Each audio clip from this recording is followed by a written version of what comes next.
Well, we are at the top of the hour, and I wanted to say welcome and thank you, everyone, to today's Dark Sky Cooperative meeting with Colorado Plateau and Basin Range Dark Sky Cooperative members.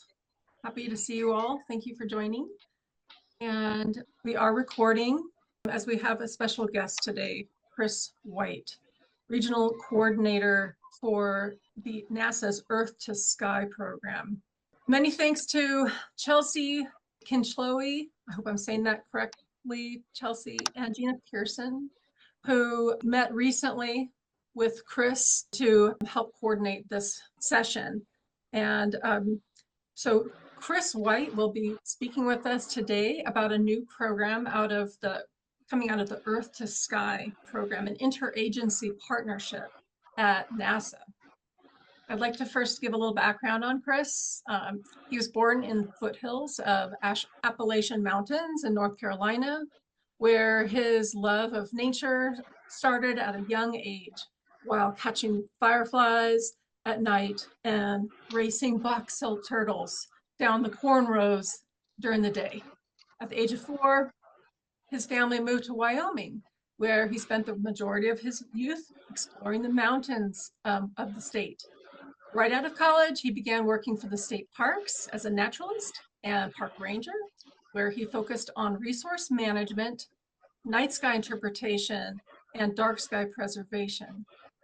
Today, Cris White is the regional coordinator for the Earth to Sky partnership based out of NASA's Goddard Space Flight Center in Greenbelt, Maryland.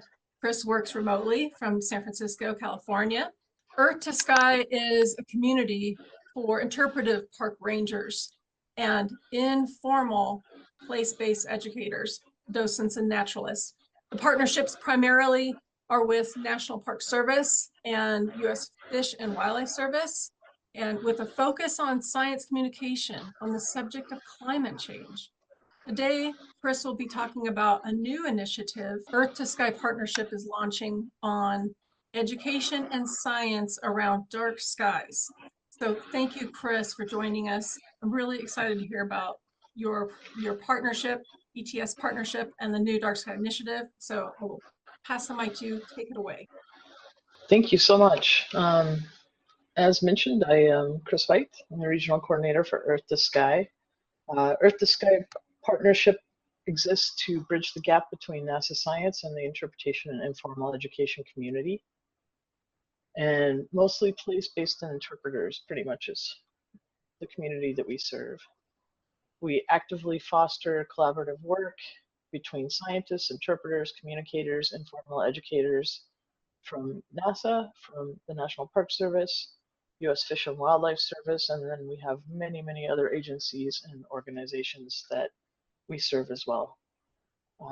This community of practice enriches the experience of millions of visitors to parks, refuges, public lands, and protected areas. This is the Earth to Sky team. We have Genevieve, our lead, and then we have John Ceballos, who is actually our national course coordinator, Jeff Dillon, who is our virtual course coordinator, myself, who actually helps run the regions that we'll talk about a little bit later, as well as the academy, and Devin, who is our community support specialist. And I don't know, you guys might recognize Anita Davis and John Morris, who started Earth to Sky many, many, many years ago, along with Ruth. And now they are kind of getting ready to retire. So as you can see, the rest of us are ready to take over. We have about 1,800 Earth to Sky community members at this time. They are worldwide. You can't really see the worldwide part. Well, a few of them. But you can see that there are some symbols from the National Park Service and U.S. Fish and Wildlife Service. Those symbols represent where there are people, and there's even a U.S. Forest Service there, that work for those agencies that are a part of our community as well. And you can find this map on our website, earthtosky.org, and you can actually zoom in and see exactly who it is that you're talking about.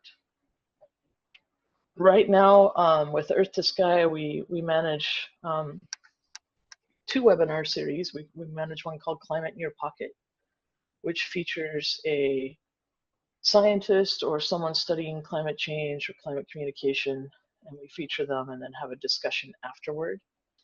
And then we also feature another webinar called Climate Conversations, where we get together, the community gets together, and we discuss some topic to do with climate change. And those are really, really interactive sessions and a lot of fun. So if you have the time and interest, give it a ring. With this new Dark Sky initiative, we will be doing something similar probably to Climate Conversations, but with a Dark Sky advocacy, well, not advocacy, but Dark Sky interpretation view lens. So I would imagine that will probably happen. And then we'll also have some kind of webinar series that we use to feature scientists from all of NASA centers, actually. Earth to Sky trainings that we currently have, we have the climate, we have the National Academy, which I spoke to you about already. The Earth to Sky Academy brings teams of 4 to 5 individuals to Goddard Space Flight Center, and there we train them on climate communication techniques and how to actually create their own climate course in their region, so a place-based course. And after those teams graduate from the academy, they go back to their regions and they do similar trainings within their region. So the regional focus is pretty amazing. We'll talk about it a little more detail just in a minute. And then we also offer a national course where we will go to some other place in the US, and we try to target locations that do not already have a regional team. And we hold a national course to recruit, well, to bring people into the community with the hopes that maybe a team will develop out of that region. We also have a virtual course now that we just ran our first pilot edition, and it was incredible. All of those are focused on climate change communication, and the space science side of things we're just getting started on. So it's pretty exciting stuff. This picture to the right here is from Mesa Verde National Park during the annular eclipse. The night before the eclipse and the night of the eclipse, we held night sky programs as well as part of that engagement. And then we hope to take it into more of, well, we will be taking it into more of a dark, other things that you can see. This is a JWST image you can see here with all these little baby stars being born up in the left corner. It's pretty exciting to launch into the space science side of things. All right, so currently we have a regional team system, and this is for our climate side. And right now, after talking with Natural Sounds and Night Skies Division, it sounds like we'll either do a regional team type of thing, much like we do with our climate side, or we will actually switch to a train the trainer kind of take on it. We're not sure yet, and the reason we're not sure yet is I've taken the regional coordinator position, and so we now have to hire a space science coordinator. And so we're trying to leave that up to them to decide how they want to approach it. But we are doing our first full night sky training for the Sloan Canyon Conservation Area out of near Las Vegas, Nevada. And it'll include BLM employees, National Park Rangers, U.S. Fish and Wildlife Rangers, and U.S. Forest Service Rangers in that training. And we'll hold it for 2 days and 2 nights, and then they will hopefully be able to go forward and interpret the night sky and use NASA tools in doing so to whoever they come in contact with. So it's pretty exciting to get that opportunity to do a training for them to kind of test out what we were thinking. And we're sort of following, if anybody's been to the Dark Sky Ranger training out of Bryce Canyon National Park, you'll know, because we kind of followed a little bit of what Kevin Poe and Dr. Seth put together. It'll be very similar to that. Why NASA? So why Earth to Sky and why NASA? So Earth to Sky, our primary audience is interpreters. And it was initially a partnership between NASA and the National Park Service. And it's since grown and expanded beyond that. But the reason is when you look at the most trusted agencies in the US for communication of science, it is the National Park Service, NASA, and the other federal agency that is most trusted just as a federal agency is the Postal Service. So it just seemed like a natural fit to put NASA and National Park Rangers together, because National Park interpreters see millions of people every year. And NASA has all the science that we're doing, and we want that information to get out. We want people to understand what it is that we're doing in all the NASA centers and exactly how that can be used for your work is what we want to get to you. So this is actually a little diorama that one of my colleagues, Jeff Dillon, has on his desk to remind him that we are the bridge between the two. You can see the astronaut is helping out the park ranger so he doesn't fly off into space. This is the beautiful Earthrise. When we talk about dark sky conservation, I don't know if any of you have ever had the chance to look at Earth Observer online. Earth Observer takes pictures of Earth at night and during the day, but the night sky pictures or the night images are the ones I find most appealing. And I've actually seen scientists take those images and use them to kind of monitor changes in the lighting around. Now it uses the VIIRS satellite, which we know does not pick up the LED light, the blue-white LEDs. And so there's some stuff going on there, but there's a new device, which is called the Heliostella. And I can demonstrate that to you some other time, probably not today, because I don't have one on me and I work remotely out of San Francisco. But I can definitely demonstrate that for you another time. And it's a device that's used to document the light coming from different light sources. And so let me see if I can actually find an example of it. Let me stop sharing this. Yeah, Chris, that'd be great. This is Gina. If you could just show like an image. Yeah, that's what I was just gonna look. I should have pulled it up before now. I'm pretty sure I have it bookmarked somewhere. Let me stop sharing the slideshow and then I'll let you guys ask any questions that you might have. Okay, do you see that? It's coming in. There you go. Okay. Perfect. So Thanks. this is the Heliostella, and basically you can point it at any light source and pick up that light source. And if you do a little bit of background work to kind of get a baseline of your area, so like let's say you go out and you show it to or you hold it up to a sodium vapor light, then you're going to know exactly what that shows up like on the graph. And so then when you're back at your site, you can pick up all the different light sources in your community from your site, and you'll be able to identify which ones are showing up at the site versus what is actually in your community. So you have to do a little bit of legwork to get those going. You have to go and do the baseline measurements of different types of light that are found in your community. But you can hold it in any direction. And it's very lightweight, as Gina can attest to. She's held it. And it's very, very inexpensive. I think, if I remember right, Paul said it was like less than $200 a piece. And we really think that these devices could actually help you monitor the night sky in a little bit different manner, so you can actually identify exactly what lights are the problem lights for your site. And if interested ever, we can have Paul and Michael talk to you specifically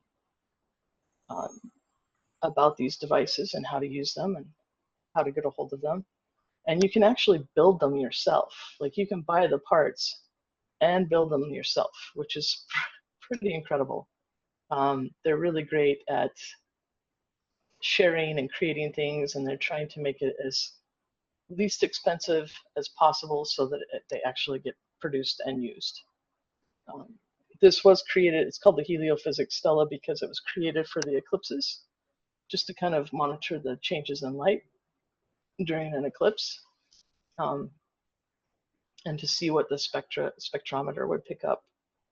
So pretty neat device and really great for night sky conservation. We haven't actually used it yet for that, but we think that it will be valuable for that. I should say that, quantify that correctly. So it's really exciting. We all talked about it this last winter, and yeah, they were really excited to see this used in that manner. And so if anyone's willing to test it out, let us know, because they're really anxious to give it a shot. Cris, okay. that is really exciting. I wonder if with your we have a group of 26 participants, including yourself and myself. And I'm not sure if you could look at the participants. Sure. But while we, you know, that was a fantastic presentation.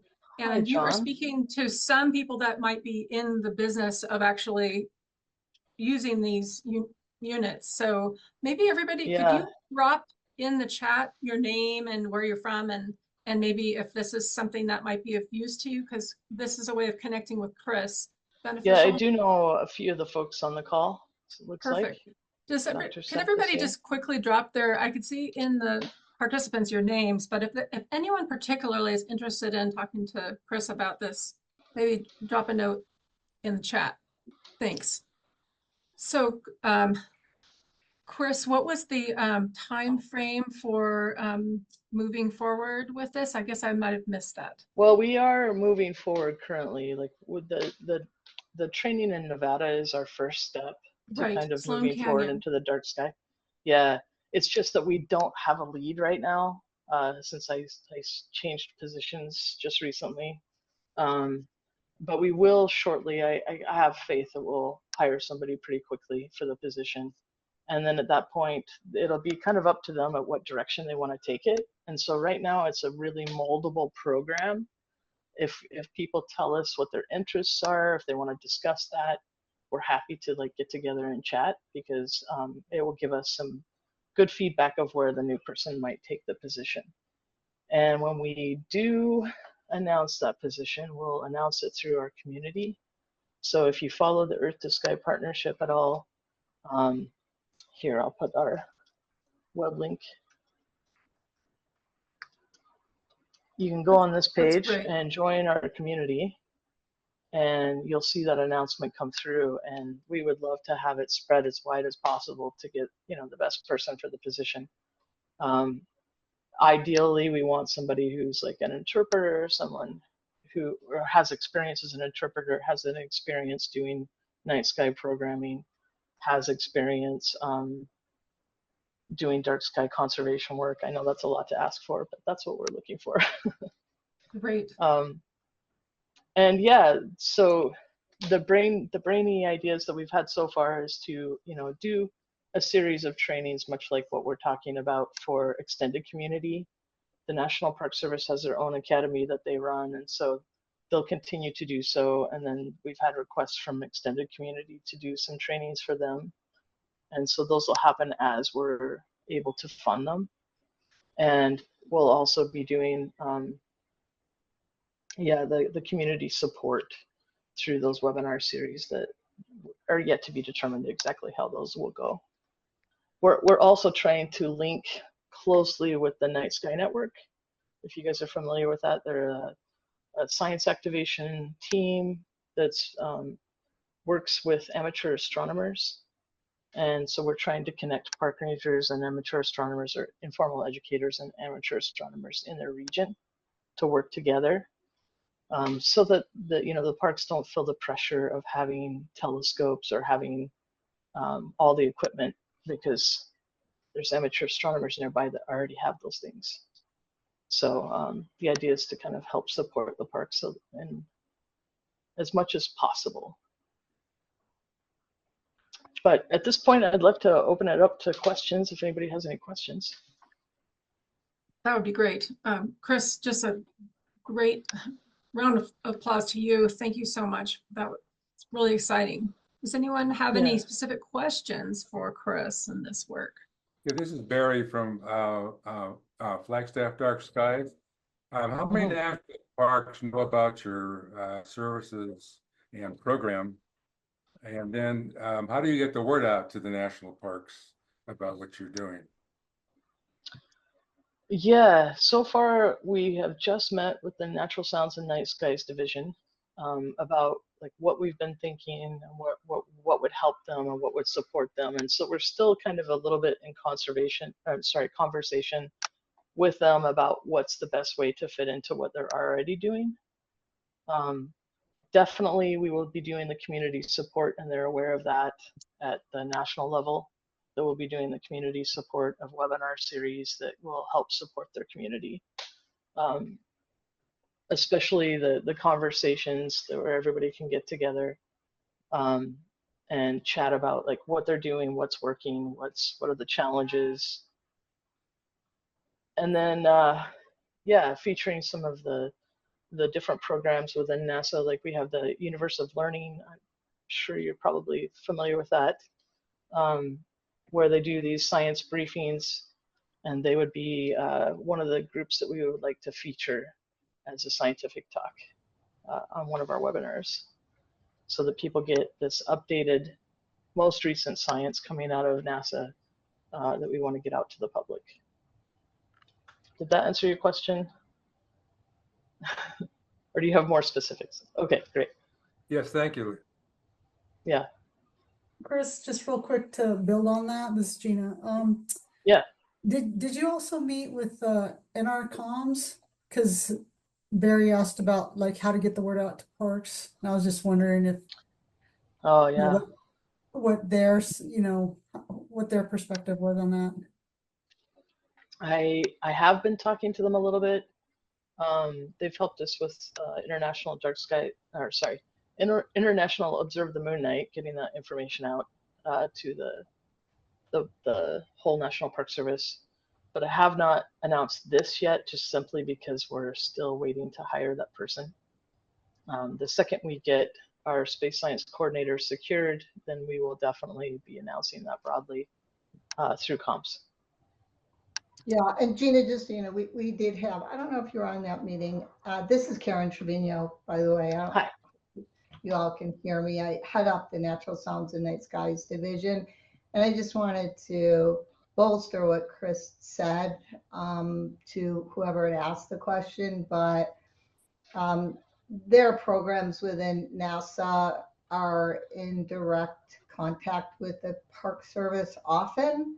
And we collaborate well. And it's not just the Earth to Sky program within NASA. There are actually several different offices within NASA that my program and others within the Park Service collaborate with. So as soon as we, get the word to whatever, and then we would in turn, turn it over to comms or whatever to shoot out to parks if necessary, or we can, Gina or whoever replaces Gina, can put something on inside NPS, for us to keep parks in the loop. But I feel really comfortable that through our collaborations that the National Park Service is pretty well in sync. Thanks. Yeah, we have the International Observe the Moon Night team that works with you pretty directly, Europa Clipper team. Yeah, and there's some more coming online soon. This is Bob Grossman. I'm calling you from the Western Slope, Colorado, president of the Western Slope Dark Sky Coalition. And we're in the process of engaging youth. And I wondered to what degree this program would support youth groups and how they would do it if they do? We are actually like helping you support youth groups, if that makes sense. So like our intended audience is actually the interpreters or the informal educators that work with different groups. And so the intent is for us to train informal educators and interpreters on how to communicate space science and dark sky conservation effectively. So that's this, kind of the, sorry, go ahead. yeah, I see that Aaron Watson, formerly on our board, and a very important member of that board, is representing Dark Sky Colorado right now. That's our Dark Sky International component in Colorado. It seems to me that here's where you could do this by training interpreters either in Dark Sky Colorado or within the coalition to facilitate your program. Is that possible? Yeah, I mean, we have spoken a little bit with Dark Sky International to see if we could collaborate somehow, because they're the ones that know the best as far as dark sky conservation. We can add satellites that can be used to kind of monitor a little bit, as well as the heliostella. But they're definitely the champions of that messaging, and so it would be nice to collaborate with them, and we have started discussing how we could possibly do that a little bit. So you would first have to connect with Dark Sky International before it would trickle down to subgroups like Dark Sky Colorado or the coalition. Yeah, I think they're the ones that you should approach about that kind of messaging. Okay. If that makes sense. Yeah, it does. Okay. Yeah, and we are working with them as well. Like, they know what we're up to, and we're hoping that we can collaborate pretty tightly in the future. By the way, we use VEERS a lot. Oh, nice. And by the way, the footnote to history, Vince Solomonson was my office mate at the guy who started VEERS like 20 years ago at NASA Greenbelt. He was my office mate at CSU long ago. Oh, nice. Very cool. I had a question just about the kind of the funding and like sustainability of the organization that you're part of, just because I know this is always a challenge for all of these kind of dark sky things, but just how it sounds like there's going to be a funded person to work on dark skies specifically, and like, is that funding coming from NASA? Is that the way that, or is there some other source? Okay. Yeah, so the majority of our team, all of us actually, except for that position, are funded through Earth Science Division at Goddard Space Flight Center.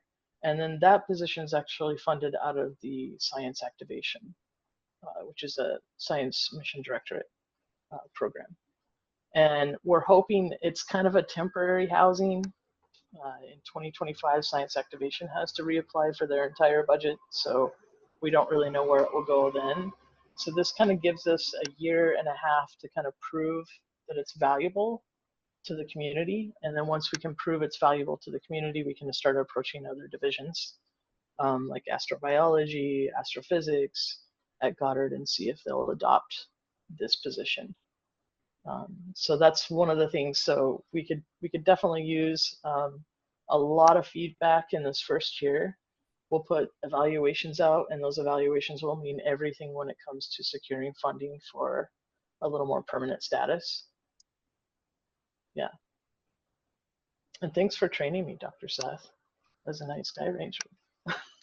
It's paying off. Great to see you again. Yeah, it's good to see you too. All right. So I missed that, Chris, then. Is this a term position? I'm sorry? I must have missed that then. Is this a term position and not a permanent FTE? Yeah, correct, for now. We've always wanted to move Earth to Sky. Like, initially, when Anita Davis set up Earth to Sky, it was both sides. We did both. So because we were funded out of Earth Science Division, they asked us to focus on climate change communication. And so that's what we did. And now that we've proven that the model that we set up for climate change communication works and works really well, we're trying to step into the space science side. And because of science activation kind of believing in what we did based off of the eclipse work that I did for the last 2 years, they've decided to give us a shot at doing that. And then they're going to help us a little bit try to find that funding. So there's a bunch of people on the lookout of like, how do we fund this? How do we fund this more permanently? Because we do want it to last. And we know that that's the problem, right? Is that things come and go. So a lot of that will depend on how everything flushes out. Got it. Great. Yeah. Thanks. Well, thanks. And thank you again for all your efforts. I know, we here in my division and throughout the system really appreciate the help of NASA and the collaborations that we have. So that's great. And I don't know, Lisa, if anyone here, Gina, or anyone else from my staff mentioned that here in the Washington office of the Park Service, we did just last week actually replace Bob Meadows, who was part of our Night Skies team that worked really closely. Yeah, it's been a real void, and he was our main connection with Dark Sky International as well, and on that committee. So Zach is his replacement, and he is quickly coming up to speed and onboarding as we speak. And I see that Emma, who is Zach's supervisor, has her hand up. Yeah, I just wanted to say I'll be inviting Zach to join these meetings in the future. And just to clarify Karen's comment, it's impossible to replace Bob Meadows, but we did refill his position. Agreed. Thanks, Emma. Yeah, Emma, if there's a chance that I could meet with Zach too, that would be amazing. If you could connect Yeah, us. absolutely, Chris. I think that would be wonderful. He's just coming online. Yeah. And I will set something up in the next few weeks. Oh, thank you. I appreciate that. Great. Bob Grossman has a question. Yeah, just another observation. I came in kind of late, so don't know whether this was covered before, Chris. But dark sky is not just astronomy.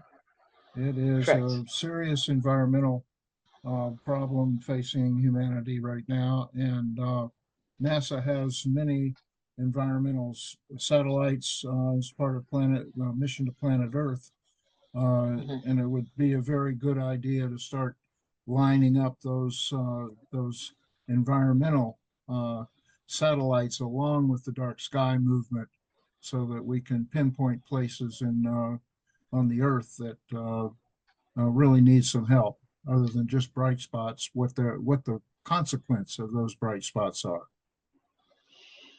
Yeah, I mean, there are so many Earth missions Earth mission satellites that are up and active right now. If you go,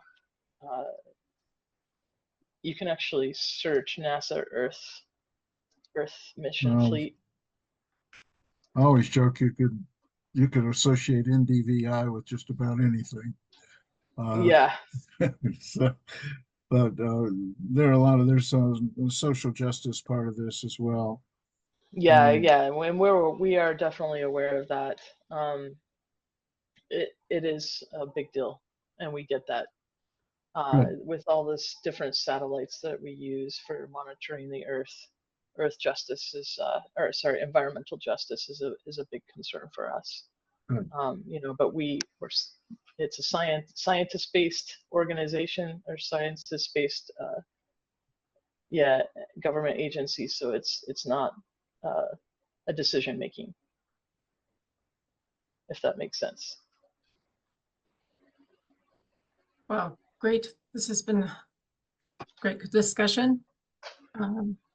Glad to have you with us today, Chris, and sharing this. And I'm sure we'll be in touch with you, and I'm happy to promote this position by including your Earth to Sky website on our next newsletter, which is going to come out tomorrow. So